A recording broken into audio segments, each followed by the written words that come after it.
Well, greetings and salutations, everybody. Welcome to the John Campea Show here on my YouTube channel. I'm, of course, your host, John Campea, and it is an honor and a privilege, as it is every day, to have you guys joining me here today. And we've got a whole bunch of stuff we're going to talk about, our favorite things in the world, movies and movie news, maybe a little bit of television, maybe a little bit of some other stuff, too. We got some main topics to get through. We got a movie news feed to go through. We got some of your live questions we get to. We're going to talk about Shuri and that one shot in the Avengers trailer. What can that point to? We're going to talk a little bit about Pacific Rim and how do we think that thing's going to do at the box office. Is Disney crowding their movies too close together? That and a whole bunch of other stuff. But first, we're going to go off the top. A brand new trailer dropped this morning for a film that I've been aware of but haven't been paying much attention to, called Tag. Now, Tag has got a terrific cast with Annabelle Wallis, she was in The Mummy, Jeremy Renner, John Hamm, Leslie Bibb, Rashida Jones, Isla Fisher, Jake Johnson from New Girl, I really like him, Ed Helms, Brian Dennehy, Hannibal Buress. It's a terrific cast, and this trailer dropped today. I didn't really know much about it, other than kind of who was in it, and it is a remarkable cast. But the basic idea of Tag, when you watch the trailer, which is now available, is that you've got this big group of adult friends who've been friends forever.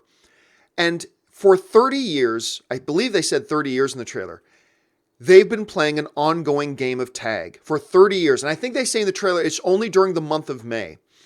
And it's first of all, the premise is really funny. This group of adults, friends, playing tag together for 30 years.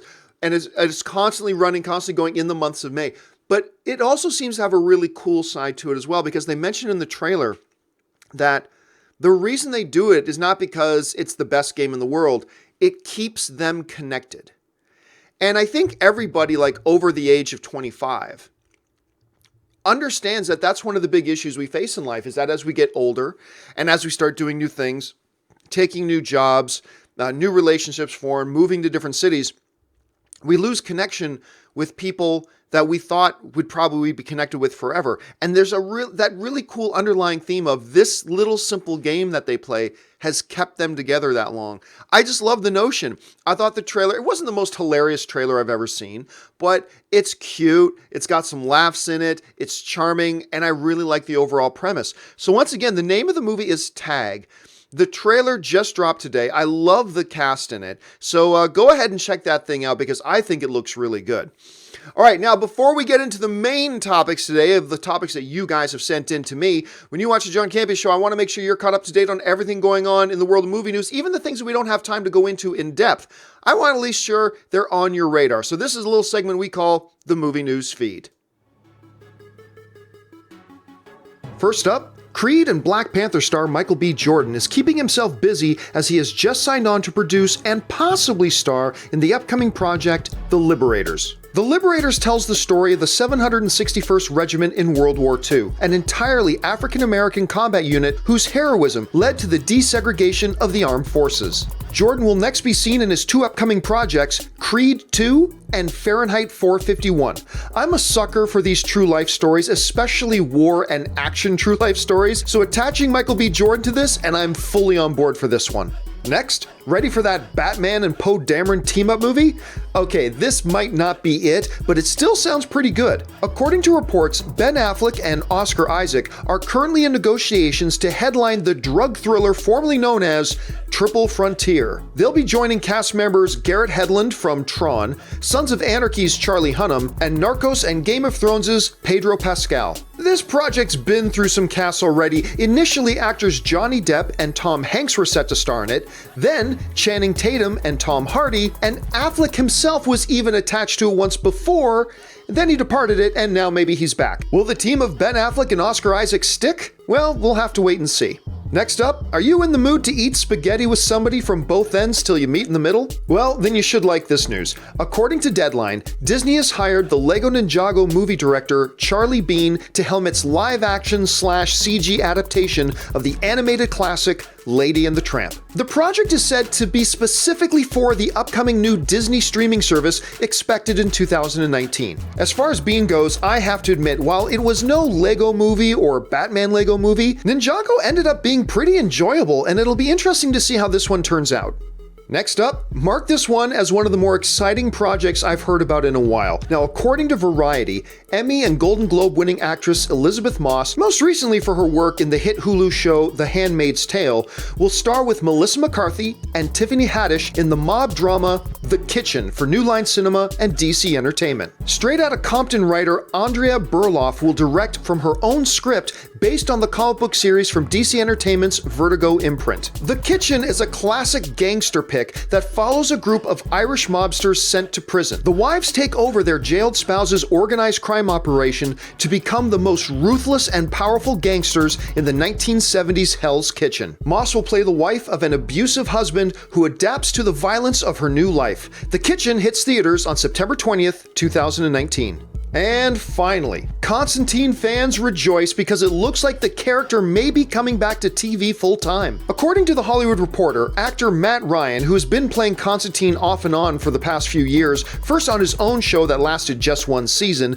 and then on CW's Arrow, and most recently on Legends of Tomorrow. He'll join the cast of Legends as a regular cast member in season 4 of the show. The one little catch is that this will only happen if CW decides to pick up the series for a fourth season, something that hasn't officially happened yet. After the terrific pilot episode, the Constantine series quickly made me lose interest, but I've always liked the way Ryan has played the character, and I enjoyed his appearances on Arrow. Here's hoping this time it works out. And that'll do it for today's Movie News Feed. All right, and now you are all caught up to date with everything significant going on in the world of movies. So with that out of the way, let's go to your email questions. How do you get in an email topic or question? It's simple. You just email me anytime at john@thejohncampeashow.com. Put the word topic in the subject line. And of course, guys, keep those emails to 90 words or less. And we go on to topic number 1 now. And the first topic today comes to us from Darth Imakk, who writes, "Greetings and salutations, John. Love your stuff." Thank you so much, Darth. Keep up the good work. Theory time. In the Infinity War trailer, we see Shuri holding a hologram of the Vision's head. My thoughts. Shuri finds a way to remove the Mind Stone from the Vision so he still can live. Thoughts. Thanks, and keep bringing that filthy. All right, thanks a lot for the question, man. And of course, we are still in the aftermath, if you will, of that Avengers Infinity War trailer, which has still blown us all away. I'm still watching the trailer every single day, getting new little bits out of it as we go. But one of the more fascinating shots, because I think a lot of people didn't catch it at first, because there were some people who thought this shot at first was like Shuri holding like a hologram of vibranium or something. But when you look closer, I mean, it is clear. She's holding a vision of Vision. It is a vision of Vision. You see, of course, with the stone in the middle of his head, and that's Shuri holding onto it, examining it, looking at it, contemplating it, all that kind of stuff. So there's a theory that has started going around that Darth has repeated here, that what if Shuri, being the smartest person in the MCU, remember the producers of Black Panther said Shuri is the smartest person in the MCU in the movies, even smarter than Tony Stark, yada, yada, yada. And I love the character. I love that character. Anyway, so what if she is trying to figure out a way to get the stone safely out of Vision's head in such a way that, you know, if Thanos catches up with them, Thanos doesn't have to kill Vision to get it. And Vision can live without it. I've heard that theory going around before, and I understand the basis for the theory. I see where people are coming from when they bring that up. Here's the one problem I have with the theory, though. If Thanos gets all the stones, according to the trailer, he plans on killing half of humanity, right? If I'm an Avenger, if I'm Tony Stark or I'm any of the Avengers, I'm thinking that stone is much safer being in Vision's head. Like when you hear the phrase "over my dead body," that is literally it with Vision. And Vision's a powerful dude. To me, the idea of that stone being firmly implanted in Vision's head is a much safer place for it to be than locked in some safe somewhere that Thanos can just go rip open and take. Of course, that's what he plans on doing to Vision too, obviously, but I would think that it's safer being there. Yes, you're putting Vision's life at risk, but we're talking about humanity is on the line. So I don't know. I think Shuri is looking for a way to help the situation. I think Shuri's looking for a way maybe to power him up, to make him even safer. I don't know if she's looking for a way to get it out of his head because, again, if I was an Avenger, I'm thinking his forehead is probably the safest place in the world that it can be. But who knows what she's got in mind, but clearly she's going to be interacting with Vision at some point in this, trying to figure out some kind of solution. It's going to be interesting to see how that actually plays out. Good catch, man. All right, let's move on now to the next topic. And the next topic today comes to us from Stephen T. And Stephen T writes, "Hey, John, I've been looking at next year's movies, and I noticed that Disney's live-action Dumbo is coming out in March, Aladdin is coming out in May, and The Lion King is coming out in July. Don't you think it would be more strategic of Disney not to release all of them within just 4 months? Wouldn't spacing them out throughout the year be better?" All right, thanks a lot for the question, Stephen. And yeah, it is very interesting that you see that Disney has this collection of films coming out like in rapid succession. But the question I would pose is, why not? It's not like they're being released within 2 weeks of each other, right? Because if they were being released in like within 2 weeks of each other, that's different. Because then they're going to be stepping on each other's toes at the box office. But if they're separated by like 7, 8, 9 weeks from each other, then really there's going to be no box office effect, no negative box office effect at any rate, really on each other. Like once one of these films has been in the box office, has been in theaters for 7 weeks, it's already made the vast majority of the money that it's going to make. All right. So really there's nothing wrong there. All there is here is potential upside. There's really no downside here. There's only potential upside. And that is what Disney seems to be banking on. And I'm just speculating here. What Disney seems to be banking on is the whole momentum idea. That if one comes out and they believe in it, then they believe like a mom and a dad take their kids and a couple of their kids' friends to go see one of them. And those kids have a great time and they're happy and they're joyous.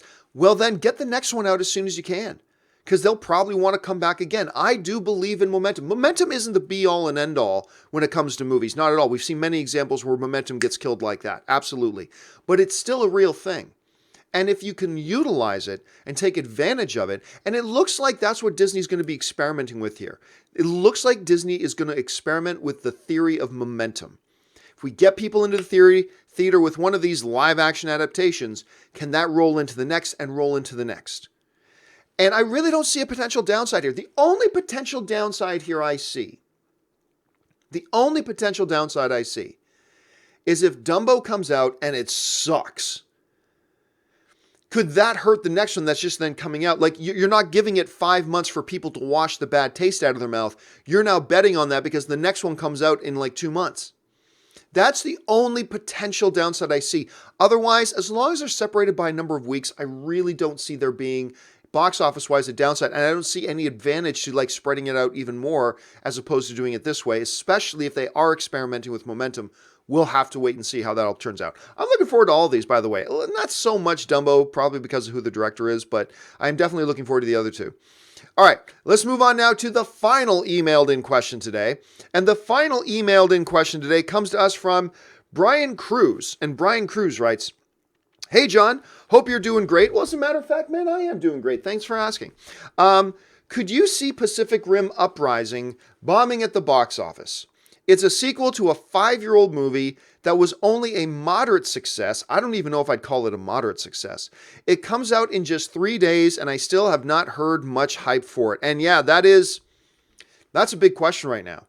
You'd be forgiven. I was talking to a couple people on Twitter today. It was like, wait a minute, Pacific Rim comes out when?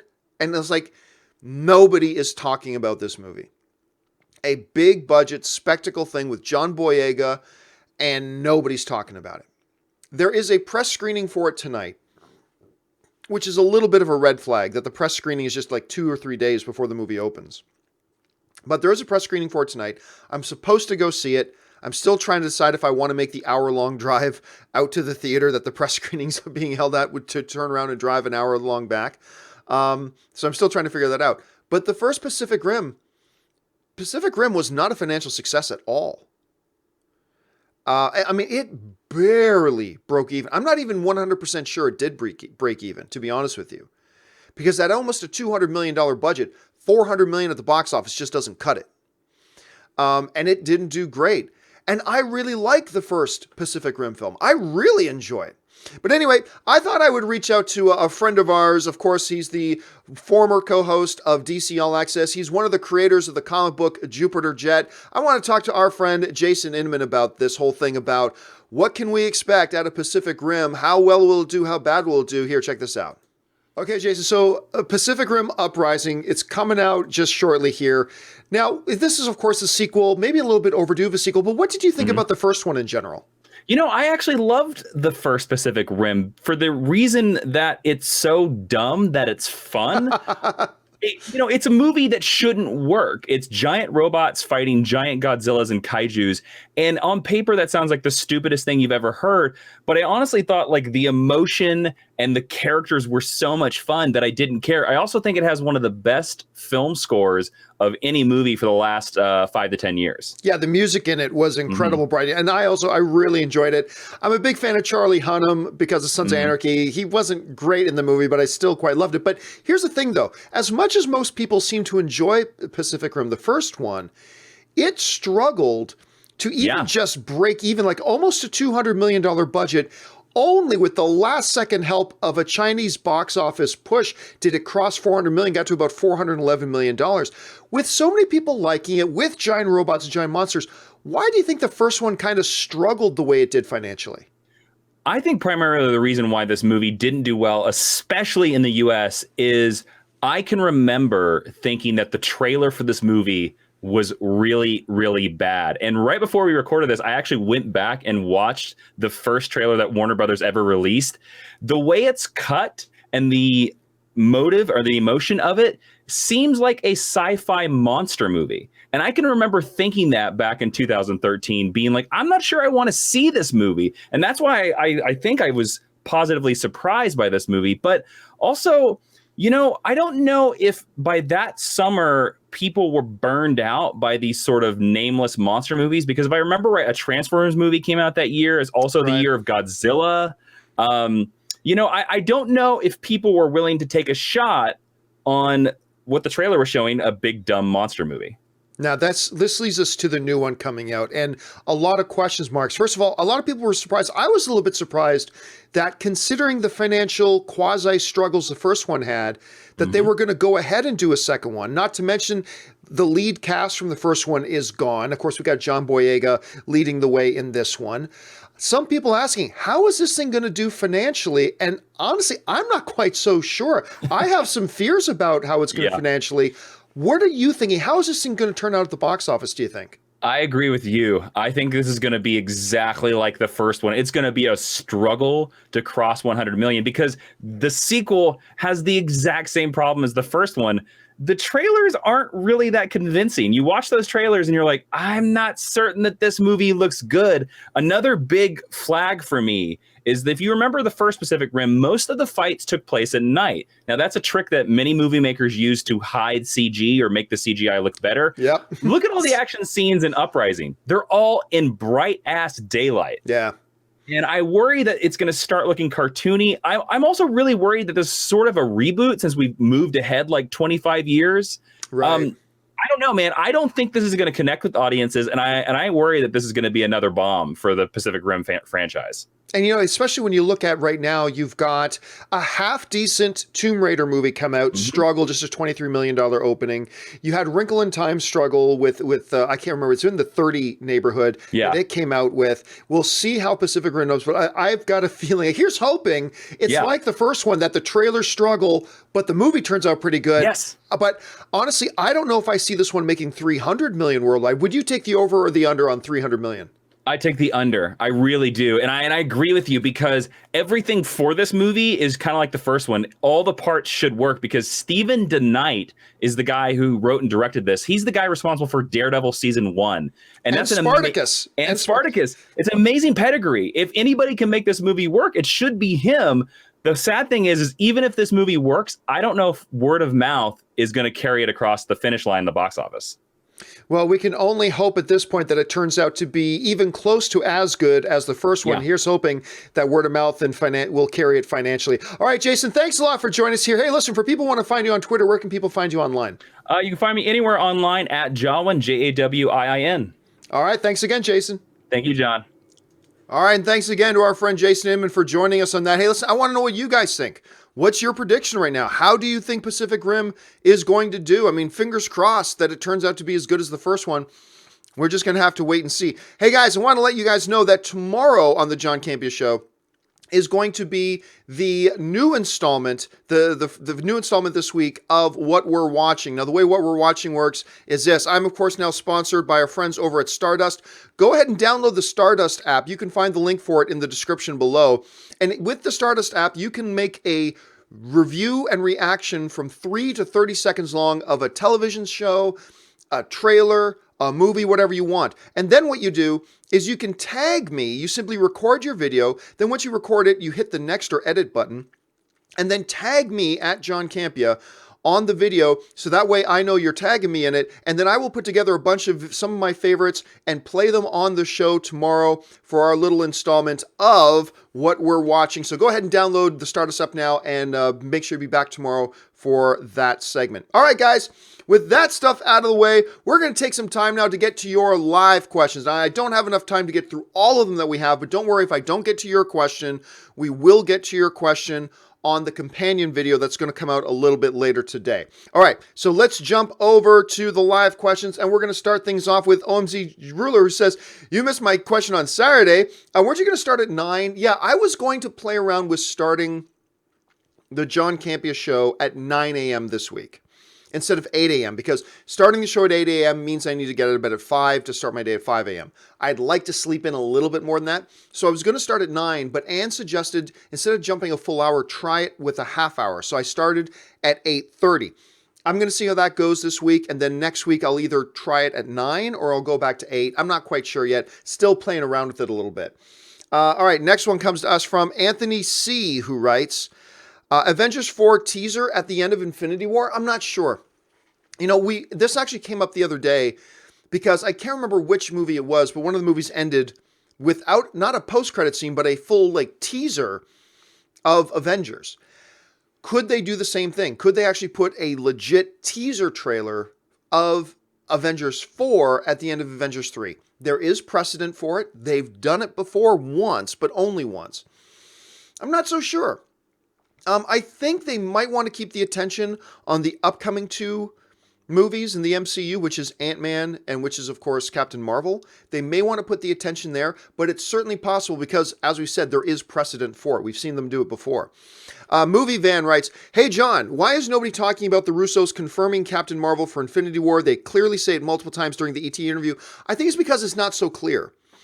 Remember, these guys are in the process of making both movies, Avengers 3 and Avengers 4. And there's a number of people out there who have made some very convincing arguments that they are referencing Captain Marvel being in Avengers 4 as opposed to 3.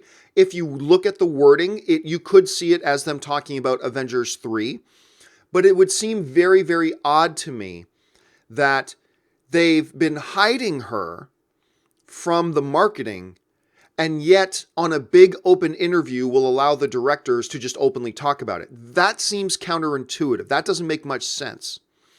So there are, like I said, there are a few, you can find them on YouTube. There are people online right now making very, very solid, valid arguments about them actually referring to Avengers 4 as opposed to 3. Whatever way you want to cut it, it's not so clear. Is it possible that she pops up in Avengers 3? Absolutely it is. It's absolutely possible. A lot of people think Hawkeye is on a secret mission to find her specifically.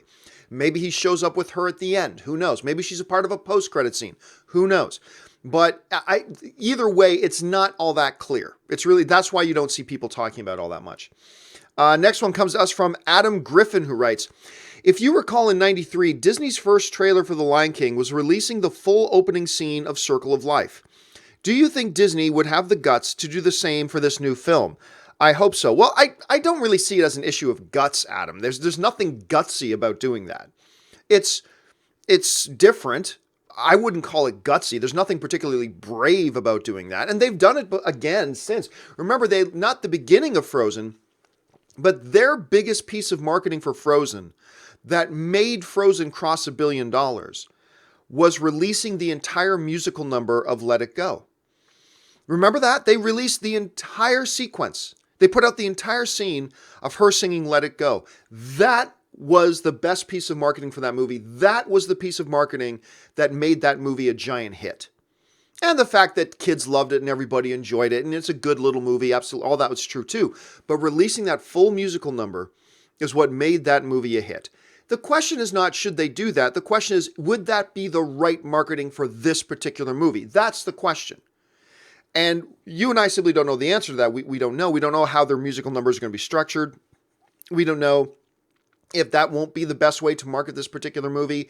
They'll probably play around with it. But if they think releasing a full number will be good for the marketing, we've seen them do it before, and they'll do it. It has nothing to do with guts. It's just one strategy or another. One is neither more brave than the other. But they will do it if they think it's right for the film, because we've seen them do it before. So we'll just have to wait and see. Let's see. Quijano89 writes, Nolan, J.J. Abrams, Scorsese, and Villeneuve all offer you a part in their next film. Who do you go with? I go with J.J. Abrams because he'll more likely do some lighter, fun stuff. And anything that Nolan, Scorsese, or Villeneuve would put me in would require me to be a good actor, and I am not a good actor. So maybe JJ will have some quirky role that doesn't require me to have a lot of acting talent that I could be in. So that would be fine for me. So that's why I would go with the JJ role, because I wouldn't want to ruin a film. Elam Rem writes, Doctor Strange is the biggest threat to Thanos. He already defeated a god. I think he will die in Infinity War. That's why Doctor Strange 2 hasn't been announced yet. Well, by that logic, Black Panther's going to die because they haven't announced a Black Panther 2. By that logic, Ant-Man is going to die because they haven't announced Ant-Man 3. By that logic, Captain Marvel is going to die in these movies because they haven't announced Captain Marvel 2. By that logic, them having not announced, they haven't announced anything official beyond in Avengers 4. Nothing has officially been announced beyond Avengers 4. And I think there's a reason for that. They are not going to make the same mistake that Warner Brothers has made and continues to make with their DC properties, which is announce everything. We're making 55 movies. And then 3 weeks later, 48 of those 55 movies are no longer real things. So they announce another 25 movies. Then 1 week after that, 24 of those aren't real things anymore, and blah, blah, blah, blah. Marvel is simply not playing that game. Marvel, they've got you announced up to Avengers 4, and that's it. They don't want to make any announcements of what comes after that.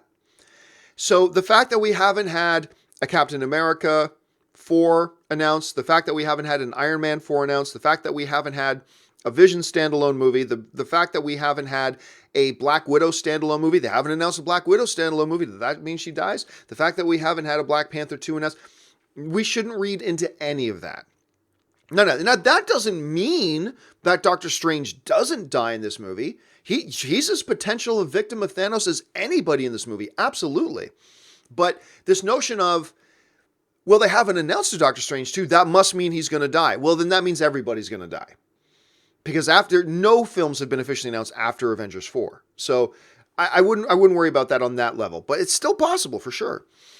Chris Miner writes, thoughts on Gravity with Sandra Bullock. Oh, God. Which one is that? Is that the romantic thing? Oh, no, that's the one, the space one. Oh, I liked it. Yeah, I liked it. I thought it was pretty good. It looked visually stunning. She was fantastic in it. It's always tough to act when you're the only actor on screen. And she does a really, really good job in that movie. And yeah, I love the movie. I thought it was really good. Let's see. ZOMG Ruler writes, who's the bigger threat, Galactus or the Anti-Monitor? Well, I mean, I don't know. The Anti-Monitor is so ridiculous.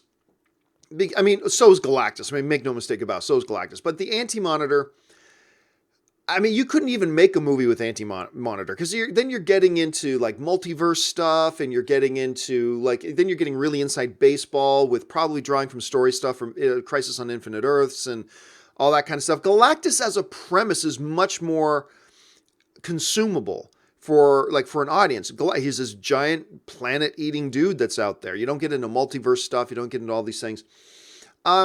So, I mean, if we're talking the movie sense, who knows? But ultimately, it's whoever the writer says is the bigger threat. But just because I believe Galactus is actually a character you could use in a movie, and I'm not sure Anti-Monitor is, then I'll just say Galactus on that basis alone. Let's see. Sam Fisher writes, it's okay, John. I'm psychic, I think. I'm not quite sure where you're going with that, Sam, but I'm sure it's probably a reference to something you said earlier.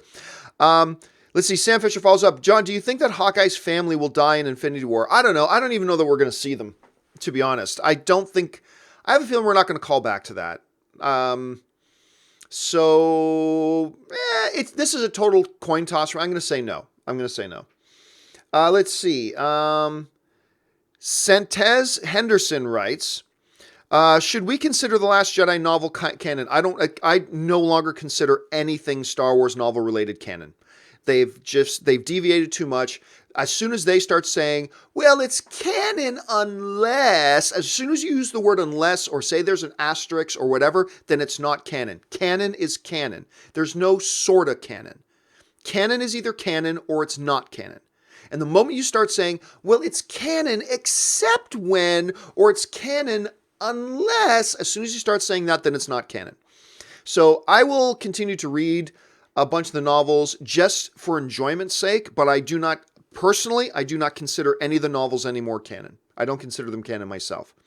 Jack121 says, hey, John, sorry for the Iron Spider question yesterday. Everybody's giving me crap about the Iron Spider.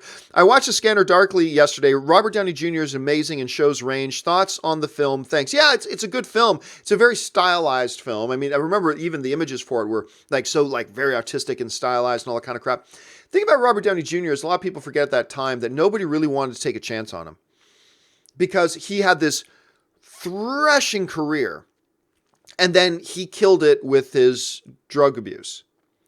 And he fell out of favor. Then, at the time, the hit TV show Ally McBeal gave him a shot. And he became a regular cast member to be the new love interest for Ally. And then within 1 season, they had to fire him off the show because his drug abuse got bad again. And they couldn't work with him. So they fired him. So he lost it again. And then he was in No Man's Land. Then he did a couple of smaller things. He did Scanner Darkly, which he was quite good in.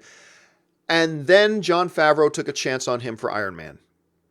And the rest was history. And he made this big surging comeback. And that's awesome. The guy turned his life around. Amazing.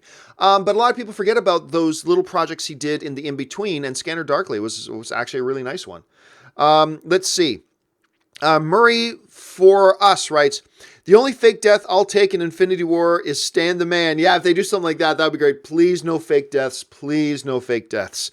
Alexander Olofsson writes, Iron Pig does whatever an Iron Pig does. One of the best moments from the Simpsons movie. I don't even think they realized how catchy that Spider Pig thing would be when they made it. They probably thought it would just be a quick little throwaway joke, and all of a sudden it became an anthem. Spider Pig became this big anthem. I love that moment. Mason Barr writes, thanks for working your off. I think you mean ass. Thanks for working your ass off yesterday. How's the voice? SpongeBob SquarePants versus Superman. Who wins? Answer the writer. You nailed it. And my voice is still a little sore. I did this hour and a half long video yesterday. Actually, I did 4 videos yesterday, and one of them was over an hour and a half long. Just try talking nonstop. Talk for 90 minutes. It started to take its toll, but it's still a little bit weird, but it didn't get too bad. But thanks for asking, man. Degato1 writes, can the Hulk be killed? If so, how? Yeah, he can be killed. We talked about this on the show probably a couple of weeks ago. There's been over a dozen instances in various graphic novels and comic book runs that the Hulk has been killed. Whether you're looking at Old Man Logan or other things, Hulk dies. It's possible to kill him in the comics. Whether or not he can be killed in the movies, I don't know. They seem to suggest he can't die in the movies. At least he can't be killed. But that may or may not be true. So I'm not really sure. All I know is that in the comics, he has been killed several times. So yes, he can be killed in the comics. Anthony C. writes, in Avengers 4, I hope Captain's end will be Tony sending him back to his time using the Time Stone. A fitting end for the character who can never go home. Well, first of all, Tony can't use the Time Stone. I think only the Sorcerer Supreme can. But they can't end it that way. Because that would, for those of you who know quantum time dynamics, that would change history. If they sent Cap back, that would change history and could cause massive problems. So I don't think we're going to see them doing that because that could fundamentally alter history and make things worse than Thanos does. So you never know. Let's see. Just time for 2 or 3 more quick ones here. Edmund Zippo writes, I like when we disagree. I've seen 10 episodes of Jessica Jones season 2 and I really like it. Have a nice day. Hey, that's the great thing about art, man, about television show and movies, is that it's all subjective. And just because I didn't like it, I thought it was a boring snooze fest, but that doesn't mean you shouldn't like it. And that doesn't mean my opinion is any more or less valid than yours. It's all subjective, man. And I'm glad you watch it and I'm glad you got some enjoyment out of it. That's great. Let's see. Justin Ward writes, "Hey, John, I think Black Panther will make more than Infinity War. Black Panther's success was due to its social and political impact, as well as it being a comic book movie. Infinity War is just a big comic book movie." I disagree. I think there is an aspect of the success of Black Panther that has to do with its social and political context. There's certainly an aspect of it. But if it's not a good movie, it's just not a good movie. If it became the biggest movie of the year right now, simply because of the political and social impact, then Luke Cage would have been the biggest television series of the year. And it wasn't. So, I mean, I appreciate your point of view on that, and I appreciate where you're coming from. But if you want to step back and lay down a blanket statement like, it succeeded because of this, well, then take that. And if it's applied to another piece of art, like, say, Luke Cage was, Luke Cage would be the biggest, most popular, most talked about television show there is. And it's not. It's not. It really more had to do with the spectacle and the story and the quality of the movie. Did it play a part in its success? Sure, it did play a part of the success.